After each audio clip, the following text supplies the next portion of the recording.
नमस्कार दर्शक बंधु अगस्त्य परिवार रे बहुत बड़ बोमामाड़ सीन हो सांग मान अगस्त्य परिवार रे लकी अगस्ती रोही को बहुत चित्कार करिकी तमे चुप रो मु तुमको एठी मारदेवी रोही एई टाइम रे रोही कहचंती तमे चुप रो मते दम कहउछ ना मु तुमको एठी गोटे शॉट रे तळे पके देई बुझिलो ना। एई टाइम रे कामिनी अगस्ती घर समस्त सदस्य समस्त पूरा आश्चर्य ही एमती ठिया आइक रहबे काइना तांको सामना रे जतले पूजा होथुबो कि काइना शक्ति को नारे नामकरण होथुबो सेई शक्ति नारे नामकरण जी पूजा करथियो पंडित से पंडित को मार देइचंती रोही अगस्ती। तो से रोही गुटे गैंग गुंडा गैंग नहीं के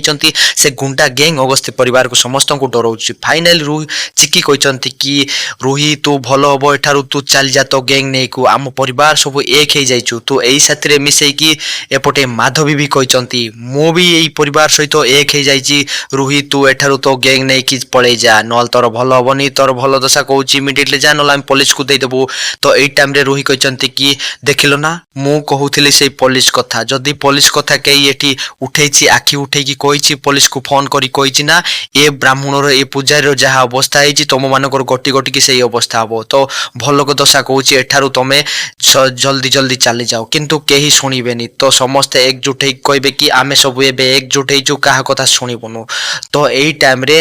एपटे जसदा कहचंती कि रोही तू तोर मनी पावर देखुछु ना आमे परिवार सब एक हे जाइछु तो मनी पावर चाहिले मनीष गोटे थर तो इनकम करि पारिबो किंतु ए गोटे एक साथ करिकी प्रेम बंधन को केबे जोड़ी पारिबोनी बुझिल ना। ए कथा को रोही को कान रे गुथेई की पचाई। तो बंधु माने कोन अगस्त्य परिवार आउ सीन घटिबा जाउची तो हो ये बोली कमेंट जने